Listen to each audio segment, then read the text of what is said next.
Hello and welcome to an Infinity the Game battle report. Today we are playing the newly released Torchlight Brigade versus that most perfidious of foes, the Merovingienne Rapid Response Force, and the scenario is Supremacy. I am well aware on releasing this video that I may see one or more people say something in the comments like they did when I played Reinforcements versus MRRF in the vein of, oh, MRRF aren't a real faction, this isn't a useful test of the concept, and I will ignore those people because I do not choose what my opponents play, and in particular I don't tell my friends what to play, and this was a chance to catch up with a friend who was recently moved out of town that I was not going to turn down. So we are playing Torchlight versus MRRF in Supremacy. Now, this is the list that I played. You will note this is not in the usual Infinity Army. This was built in something prepared by someone from Melbourne. I think it was Josh from Melbourne that built this in Google Sheets, a list builder for Torchlight. Super, super useful and very helpful. Thank you so much, Josh. If it was you, thank you so much, Josh. Now, first thing to note is that I made a mistake in the construction and playing of this list. I will be using an illegal Haris team. You can actually correct that very easily, and I will show a corrected list that basically would have had no change on the outcome of the match, and which would have used the models in the release pack for Torchlight better. But this is what I did play. So we have a Silver Star team, which has the Silver Star Rover HMG, Silver Star combi rifle, 10-bot, two Hellblazers, both with the light shotgun profiles. I think that is just clearly the best Hellblazer profile, and then a Wave Rider KHD. This is a pure core with two attack awareness models, which means that not only is it very good at getting on the table, it's good at doing objectives. It also is going to benefit from full ballistic skill bonuses, meaning that HMG, for example, is 5 dice on 16s. Now, in playing this, one of the things I found is that it actually does not function in exactly the way that you might want, say, an Invincible or Zuyong Link of a similar type to play. Really, only one gun in this is a little bit of a risk. It would be very nice to have a second, even just like a heavy machine gun, a second HMG in this link would let it go the distance if it runs into some bad luck. Just one HMG leaves you with a lot of models you're escorting up the field with only otherwise a combi rifle to cover them. But that is being made up for, at least in part, by the Prime in Haris. Again, illegal Haris here, but we will be showing you a legal version immediately after this. Prime Lieutenant.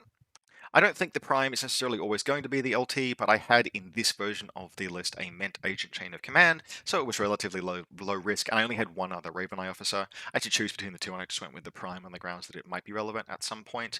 Only an NCO would spend the Lieutenant order during this game, but that is something that we will lose in the other version. We'll go about that in a second. We then have a Vidocq Doctor. This is an NCO Doctor, and it's an excellent member of a Link team. It's just that you can't have it in the Link without also having, so this is where we run into the illegal issue. We have Prime, Vidocq, and Kappa Hacker.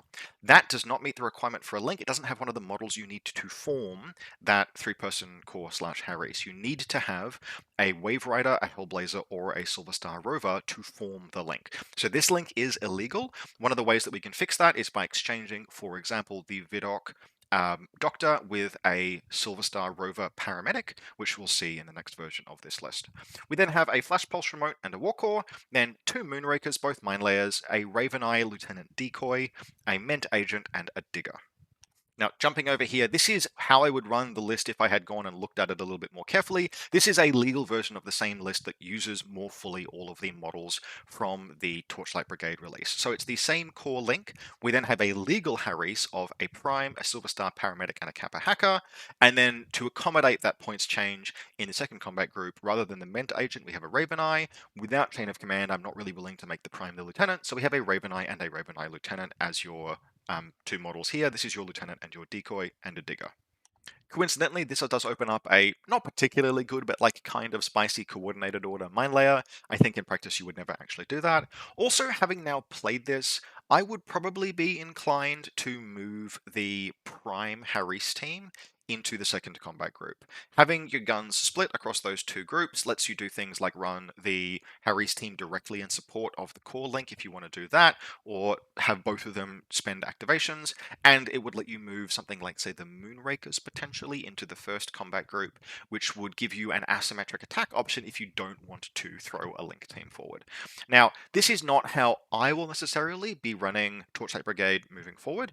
I like to play kind of different lists. I like to run like 3-person Haris teams. this core link. We will see what happens to this core link during this game. It does like one very, very good thing, and then something happens. But so it's not how I will be running. I will be running probably, for example, maybe a tag, maybe two primes, one prime LT, one prime in a hurry, something like that, and using a lot of the asymmetric and solo pieces that Torchlight Brigade has access to that kind of differentiates them from its immediate competitors. But this, I think, is a really solid list if you have just grabbed the action pack and you have those pieces and like just some O12 stuff. This uses almost all of the models, and it uses them all basically pretty well. So maybe reorganize the groups, but otherwise this list kind of comes with my recommendation. I think this is pretty solid. Now, opposing me, we have the Merovingienne Rapid Response Force. There are some things this list is doing that I like, but it is a bit experimental. Rudy, my opponent today, is continuing the long crusade, the long war of making MRRF work. I think he is genuinely closing in on some ideas because there are a few pieces in this list that would seriously perform. But nevertheless, it is MRRF, and MRRF has a number of weaknesses baked into the faction. I think they would be probably in an okay spot if they just had like some reliable source of smoke. Alas, they do not, and so they have to genuinely fight their way forward. They cannot be relieved of the obligation of doing so. So, what is going on in this list? So we have a Moblot link team. This is actually just a Moblot. You can wildcard Moblots into any of the links in the wildcard setups in Merovingienne actually are very flexible. But in this case, we have a Moblot link of Moblot AP Spitfire Mimetism 3 TAC-aware, Moblot Paramedic TAC-aware with AP Rifle and Light Shotgun, and an Apache. This is just the chain rifle Apache, didn't have the points to make it a light shotgun, which is definitely preferable if you can. We then have a duo of Wolfgang and the Metro Paramedic. The idea is just that Wolfgang will drag a specialist into the midfield with him, the Paramedic will try and recover Wolfgang if he goes down, and otherwise Wolfgang really is just a solo piece with duo backup effectively. Two Metros, one Lieutenant, one Decoy. And then we start getting into some interesting spice, which I actually quite like. So what we have here is we have Brigadier Bruant and a Chasseur Forward Observer, a paracommando rather, forward observer, boarding shotgun, etc. And then down in this link, we have this list, we have a Chasseur mine layer. And what Rudy is going to do during this deployment, and you will see this, is that he will deploy Bruant and the Chasseur forward observer together so that they look like a Chasseur mine layer. And what that means is that these two models kind of telegraph as just being one trooper. The Chasseur mine layer telegraphs as just being one trooper, and the paracommando is off the table, which makes this list look like it has two troops and 50 to 60 points missing, which if you've played against MRRF, you kind of know what that means. That's freaking scary. It means that it's telegraphing Margot and Duroc, and telegraphing Margot and Duroc without having Margot and Duroc means that you get to do like certain interesting exploitable things there. So I really liked this. I think we can kind of refine how this works. There are other things that you can do, but this is a little bit of tech. Obviously the illusion disappears on the first turn, but that doesn't matter because all you care about is changing your opponent's deployment to be exploitable effectively. So I really liked that. We then have Nauf, a 112 motorized, a Metro Panzerfaust, it's a discount Dalami, I mean it's an expensive Dalami but it's regular, a Chasseur Mine Layer, and a War Core. War Core is always kind of a rough sign because it means that you really have been struggling for points, and usually you would expect Ariadne lists not to do that, but there's a lot of like 35-ish point characters in this list, and that does ultimately kind of weigh a little bit. After playing this game, one of the things I actually would be interested in seeing in MRRF is basically just two of these fire teams. The Moblo double, so these are tactical awareness pieces at kind of a budget. The Apache is excellent. You can run, I think, quite feasibly two Moblots, Mimetism, your choice of AP Spitfire and HMG, two Moblot Paramedics, and two Apaches, and still basically have enough points for like plenty of other stuff going on in the list. And that gives you feasibly, like that's 4 tactical awareness orders in two separate links. That is interesting. Like that is very playable. And a BS-13, good damage, armor-piercing, mimetism, burst 5 gunfighter. Yes, it's single wound. That is the curse of Moblots, but that is kind of interesting. So this is the list that Rudy was playing today. It was experimental. Is it a match for Torchlight? We will have to see. As a reminder, the scenario is Supremacy. Let's roll into deployment. So here is our table. I have won the role for Lieutenant, and I have elected to deploy second on the left side of the table over here. Now, As we are deploying, basically, when Rudy's making his choice about whether to go first or second, he reveals that the Silver Star Prime has been living rent-free in his head for a couple of days, and kind of reasonably. There are factions that can threaten the Silver Star Prime if it's, for example, being used as an ARO piece and put it down, but MRRF is not one of those. MRRF is a faction that relies heavily on Mimetism 3 for its gunfighting, and its gunfighting is all single wound, kind of at best armor 3. Like, oh, they could have an anaconda. They're not going to have an anaconda. What that means is that there is basically no gun in MRRF that can confidently displace the Silver Star Prime if it chooses to ARO. Now, I am not going to choose to ARO with it in this particular case, were I to go second, because it is a little too valuable to me. Its presence as an active piece, where it will really put the hurt on MRRF, is too valuable. I'm not willing to risk a 2-wound armor 5 HI trooper that much, particularly if I haven't, for example, seen what is coming against me. But I think it's a very reasonable risk assessment, basically, that Rudy, to build build a Merovingienne list that can punch down a Silver Star if it does ARO, is not going to be straightforward and probably is going to involve significant casualties. And that whole situation, that assessment that Rudy made, led him to the conclusion that he just wants to play this as a scenario game. He wants to weather the storm, not try and have to push his way forward any further than he needs to. And for that reason, he elected to go second. Now, Supremacy is a scenario where you have end of round scoring, not end of game scoring. And so I think the risk here was probably a calculated one, but it is always going to be a risk to let your opponent deploy second and go first. And we would see basically the consequences of that play out. Now, it put the onus on me to be very, very aggressive, but it also gave me the tools to be very, very aggressive. Always be very calculated if you make a decision like this. If in doubt, don't do it. Rudy felt that he had to, and it would come very, very close to paying off significantly. So we'll look at Rudy's deployment first. He is mostly null deploying. Over here, we'll have underneath this bridge will be one camouflage marker and another camouflage marker here, pretending this is going to be Bruant and the Chasseur forward observer. Remember I mentioned before, they would be pretending to be a Chasseur mine layer, so they are convincingly within 8 inches of each other. We then have another Chasseur on this rooftop with its mine hanging out down here. On this rooftop, we have Wolfgang with his paramedic over there. We have Nauf on this rooftop here. That would be the reserve. Ultimately, Nauf would just chill. And then we have the 3-person team of the Moblots. The Moblot Spitfire is here. The paramedic is hanging out down here somewhere. And the Apache is in this corner. I think this is the right spot for the Apache, because anything that comes sort of here and here, attempting to attack this area of the table, first has to go through the toughest model, the no winning cap model in the link. Here is the other Moblot.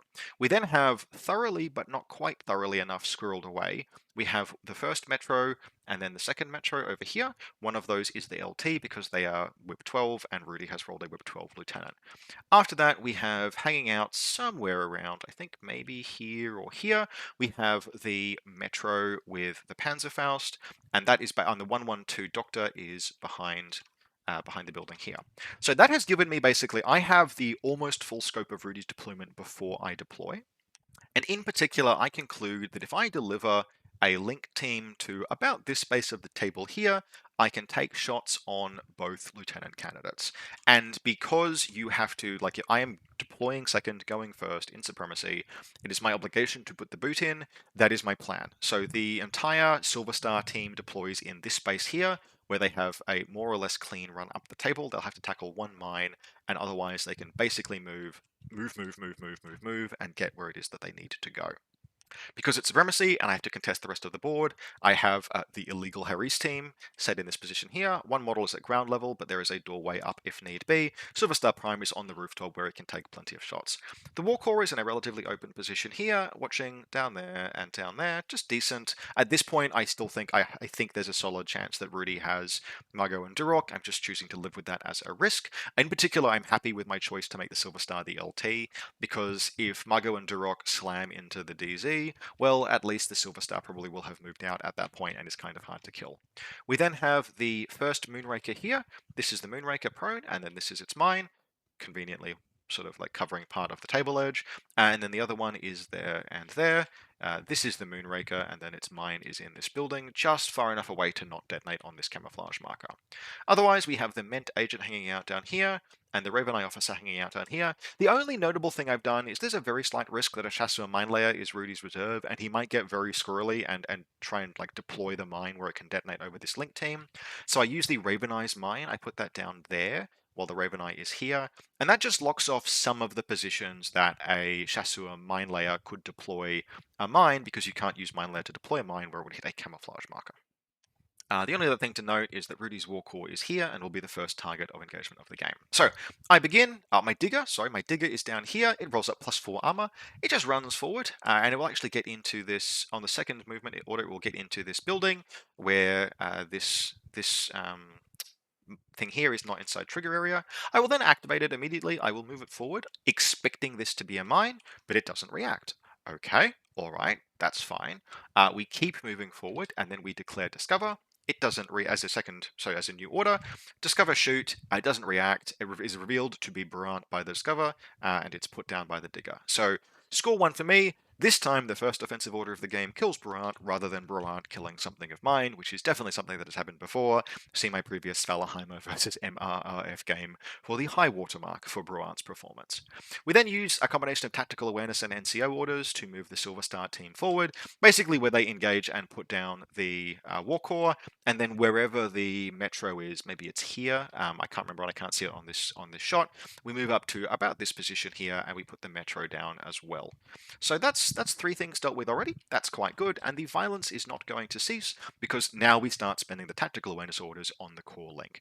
So they come out and around here, and they begin the advance forward. They're very, very quick. One of the things I do run into, and an issue, this is an execution issue, a mistake that I made, is that the Silver Star Rover HMG has kind of become the tip of the spear. And it is not the first piece I want running through this breach.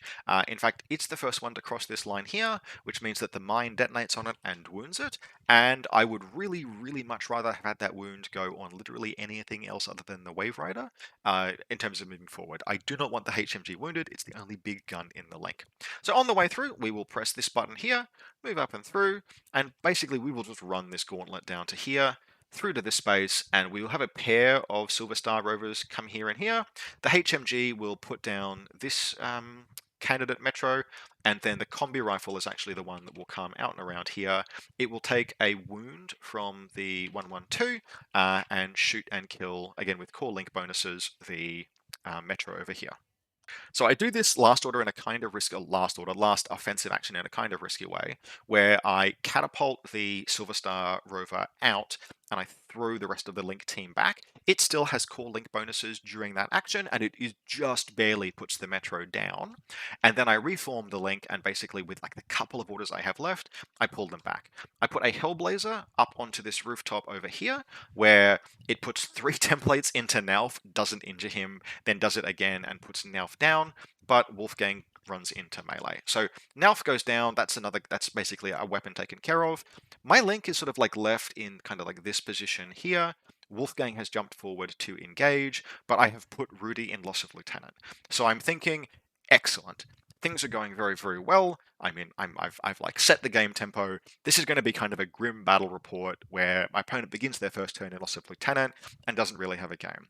Not to worry, Rudy's got us covered, and that Metro team over here with 2 tactical awareness orders is going to absolutely open the fuck up. So this entire maneuver is going to cost Rudy almost all of his remaining command tokens, but through the combination of tactical awareness and just good old-fashioned gunfighting, this Moblo Link is going to basically move out and around, and it's going to bring the Moblo Spitfire. It uses the Paramedics Tac Awareness order basically to reposition the Link, and then 2 irregular orders turned regular, and the tactical awareness order from the Moblo, and it is going to kill. So firstly, Wolfgang is in CC. He tries to attack and he gets put down by the Hellblazer, and then the Metro is going to take out. It is going to. Only the Wave Rider is prone. It is going to just shoot 3 times and score 3 kills on the Hellblazer, and the HMG Silver Star Rover.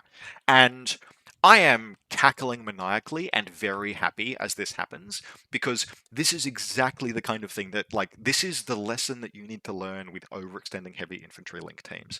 this is always a risk. I had actually thought that putting Rudy in loss of lieutenant would inure me against this kind of attack. It did not do so. Rudy had the resources, the means, and the motivation to actually take down and punish this overextension. And this is exactly the risk that you take when you deliver the locus of your strength, 5 heavy infantry or 4 heavy infantry and 1 medium infantry models into this space here, right on your opponent's DZ. It is very, very easy for them to attack you. You need a lot of discipline. You need to pull those models back after they extended, and I just didn't have the resources to do so because I'd spent some orders on this Silver Star Prime because it had moved up, it had done some things, it had gone prone. Even primarily spending TAC aware and NCO orders. Note in the legal version of this list wouldn't have NCO orders to spend because I had to cut the Vidoc. I was overextended with the heavy infantry link, and one mobload that just really wanted to choose violence that particular day took three fights, and none of those outcomes, like, this is a damage 15 armor piercing Spitfire. It is going to put down armor 3 HI that it engages if it just lands enough hits. None of these face-to-face rolls were remotely weird, and so being able to just cleanly take out like more than 100 points of heavy infantry, uh, that was that was pretty sweet, and I respect the Moblo as a result. Yes, if he'd lost any of those face-to-face rolls, he might have been in for a bad time, but he took those fights really cleanly and cleaned up this entire attack force that I had sent into his part of the table. Not only that, but in further cheeky plays, there was a spot just here where he could bring on that para commando, forward observer, and in doing so, secure this quadrant. So what that meant was that I had, at the end of the round, I had this quadrant, and I did still have enough points because the Wave Rider was alive, and I'd also delivered a Moonraker up to this position here to kill this chasseur. I had this quadrant and this quadrant, and Rudy had this quadrant and this quadrant, which meant that the score actually kind of remained basically even. So, despite the fact that I had like absolutely put the freaking boot in and put him in loss of lieutenant first turn, he has, I think, killed almost as many. He may even have killed more points than I had at this particular juncture, and had thoroughly savaged my order pool. So this was an excellent counterattack, and entirely a consequence of how I chose to play that link team. I overextended them and was punished for it. Now, as we roll into turn 2 here, we can see the state of play. We can see the graveyard of empires in this particular part of the table. There are downed Hellblazers, there are downed Silver Star Rovers. This Silver Star Rover that was over here got put down by the 112 paramedic. I right shot at him, he double shotgunned me, I went down, and he got glued, but that means he is alive and providing orders, and I am not. Nevertheless, we still have that Silver Star Prime team, and it is time for them to absolutely cut sick. Now, I have a decision to make at this particular part, of the game, where Rudy has pulled the Metro has pulled back, the Spitfire's pulled back to here, the Paramedic is here, the Apache is here. They're in this table quadrant, but if I want to go after them, I have to like really engage closely. I'm going to have to push the Silver Star Rover basically all the way up and around. There is still a camouflage marker here, and I don't know what it is yet. But there's a very good guess that it's got at least a light flamethrower because it's probably a chasseur. And what that means is, if I was to attack with the Primes team up into this space, if I won that attack, I would win the game because I would in fact, I would probably put Rudy in retreat. But if I didn't, I would be throwing it all away. If the Prime just runs into kind of bad luck, and the backup that he has is nothing, right? Like the Vidoc, yes, it's a doctor. The Kappa is just a dude with an SMG. This is not an assault team. This is a team that backs up the Prime. So I make the decision to do something different instead. So we move this team out along the way. We use the Kappa hacker to press this button, and then we come sort of like down and around this way. The Digger is going to make a run around here. He is going to reveal, basically, it will use its impetuous order, and then it will attempt to discover. See, what it does is it impetuouses, this is cute, it impetuouses around, it's cute for Rudy, I mean, and it will actually come out here as its second short skill, and the bloody paramedic, so the bloody chasseur forward observer will reveal and flash pulse me. And that digger might have armor 7 from its booty roll, but it is still BTS 0. So I get stunned, but that does reveal the Chasseur. So we move this team up and around, and I'm pretty sure I get a beat on it at some point. I put the Chasseur down with the Silver Star Prime. It's a Silver Star. No, I don't. Actually, I'm never able to fight that. Yeah, the Chasseur will stay there for much of the game. Disregard. So that what I do is I press this button, come down, and I basically move up this space here. And what I'm looking to do is get the prime around and start doing things. Now I'm going to spend just a few orders first. The struggle that I have with the digger having gone and gotten himself flashed is that I want to use the second order group productively if I can first. So once the prime has sort of reached maybe this part of the table, we just pause up. We have spotlit the para commando over here when it arrived on the table because there is a forward observer remote hanging out just down here. So it's spotlit. Let's just have a go at it first with the Raven Eye officer. So we move up and around here, we peer down off the lip of the building, and Rudy engages me in response with a hit mode shotgun. So he is firing 1 dice 15, and I am firing 3 dice 14 armor piercing rounds. And it is, I shoot him, and I hit him once, and he passes the save, and he guts us into cover. So I pop down, and I shoot him again. And this time I'm 3 dice 11s, and he's 1 dice 15. And I hit him once, and he passes the save. And then I run into close combat with him, so neither of us is in cover, and he templates me, and I shoot him. And at the end of that engagement, we are both still alive. I pass my save, I'm in CC. He gets hit twice and he passes his saves. And so now he's in CC, and neither of us are particularly good at being close combat. The sole useful thing about that entire engagement is that the guts roll carried the paramedic out, so paracommando, out of this table quadrant and into my deployment zone. So if it just stays there, technically I don't have to deal with it, but realistically I don't have enough orders with so many casualties in the first combat group to do much about it. So having had it engaged in CC, with the prime moving forward, I'm just going to leave it there for now. I'll deal with this next turn if it's still alive. So we move the prime up and around, and what we do is we start doctoring things. We don't really have any face-to-face rolls that we particularly wanted to take. What I want to do is recover some of the downed things here. And so 2 ballistic skill 13 paramedic dart shots later, because I don't have the orders to go in and doctor, we accidentally kill the Hellblazer, but we do recover the HMG Silver Star Rover, and that thing is like 37 points, so that's a plus. We then pull the team back and around to there, and this Wave Rider, who has been desperately hoping to live because I forgot to do certain things on the first turn, it runs up to this objective and presses it, and then runs around here and slaps a decharge onto this sign, which accomplishes sabotage, which is my classified objective. So in this turn, although we have killed, I think we actually killed nothing this turn. Our sole accomplishment is to have revealed a Chasseur. What we have done is we've set up the conditions, we've recovered some of the casualties we took, and we've set up the conditions by which we can win the game. And what I mean is, at the end of this turn, I've done my classified and pressed 3 buttons, which means I've got 4 points locked in, and we scored 1 all on the first turn. So already I have 5 points. So bare minimum, if I can win this game, I'm winning it as a major, which in a tournament is important, and I can now just kind of fight for annihilation. As long as I stop Rudy from doing a whole ton of stuff, I'm going to be in an okay position. Now, the loss condition is that Rudy's Rudy's Moblo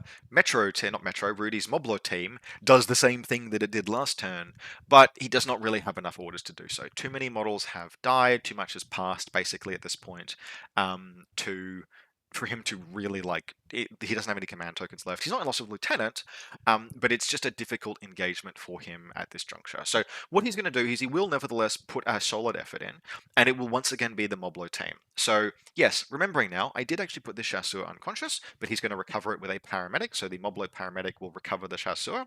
On the way through, they will activate this. The Spitfire will put the Silver Star Rover back down, but only in the sense that it will hit the Silver Star Rover, won't wound it, but I will choose to fail my guts and I will get the hell prone because it is 37 points and I want that thing alive. Rudy does not press the attack into this position. He really does not have enough orders. Remember, this digger is sitting here just waiting for an opportunity to run out, and Moblos do have to respect chain rifles. So instead, Rudy continues the path on and through here, uses the Apache to disarm this mine, comes up onto the roof, takes out my Moonraker, So he'll take a gunfight and he'll put the Warcore prone, passing the save. I'm pretty happy with that. And he will set the team up. Basically, he will press this button as well. He will actually use the lieutenant order on the Moblo to press this button, but he's one order short of doing net undermine, which is the classified that he wants to do. So he will end with the link team basically sitting kind of like in this position here, here, and here, having basically secured some kills. He killed more things than I did during my second turn. And once again, at that point, he will have these two zones, and I will have these two zones. Which once again means that the score is going to be 1-all at the end of this round. However, as before, because I've managed to press those 3 buttons and done my classified, I can now basically play this game to annihilation. It's also the 3rd turn. I know we have to worry about like retreat shenanigans, so we can go for it. And here we are. Here is the beginning of the 3rd turn. The board is looking pretty empty at this stage. We have one fun and amusing thing that happens this turn, which is the Silver Star Rover, which by this point of the game is sitting around here, fires 5 rounds rapid into the ongoing melee between the Raven Eye officer and the Para Commando. And through some sheer dumb luck, I actually just hit the Para Commando all 5 times, which has led to the like wonderful mental image of that rover, that Raven Eye officer like grappling with this foe in mortal combat for his just fight of his life, back and forth for several minutes of bloody melee, and then there's just this like whine, choom choom choom, and then the high pitched like noise as the paracommando just gets cleaned off the top of him, leaving him standing there covered in blood and gore, wondering what the hell happened, but alive. But so we have at this point enough orders. I spend sort of my remaining command tokens, I consolidate groups a little bit. I leave just enough behind in this part of the table to comfortably score those zones, and we just run the Silver Star Prime over here, and we murder everything. We just kill everything on this rooftop and at ground level, and it's all going to die because the Silver Star Prime is the Silver Star Prime, and Rudy's assessment of it as being an existential threat to his army is absolutely correct. And that is basically going to cleanly secure the game. With nothing left, Rudy is in both retreat and loss of lieutenant, because the Metro was his, so the Moblo, retreat entails loss of lieutenant, but the Moblo was his, paramedic was his lieutenant. Rudy has been able to secure 2 objectives, but then on the last turn, he doesn't have enough to stop me from scoring 3 of the 4 quadrants, which means that I have in total scored, I think this is an 8, yeah, so 8 points, which is that's a nice healthy, wow, that is a hideous 8. That is a nice, healthy score, and for Merovingienne, they have put away 4 points. Now, it would have been really good in a tournament. I think it would have been worth Rudy's time just somehow to like desperately try and squeeze out the classified, because going from 4 to 5 does actually make a difference in terms of your overall tournament performance. But in a casual game, it's really not that important. So, how did I find this? How did I find Torchlight after 1 game? Kind of as I expected. They are very like this felt a lot like playing an invincible army list that is much more suited at catering to how I like to play. Probably the closest in terms of play experience that this exact list was some Dash At Company lists that I have played in the past. Now, Dash At Company obviously are very capable of playing off-brand Invincible Army, but with actual warbands and skirmishes. You lose access to things like Shang-Chi's and NCOs. You have to pretty much play pure Zuyong if you want a pure core. But the benefit of how you have to wear that as part of your list construction, just play Zuyongs. But the benefit is you get to slam your list full of things like Dash Out Company, Libertos, Coom Riders, McMurra. You can fit a Mega Brigade in there if you want to. And so that actually felt a lot like how Torchlight Brigade plays. Different. Torchlight Brigade's orders are a lot much more flexible. They are not bound in like any meaningful way by irregulars. They have a very comfortable regular order base. They've got plenty of tactical awareness orders. The Silver Star Prime is an absolute superstar.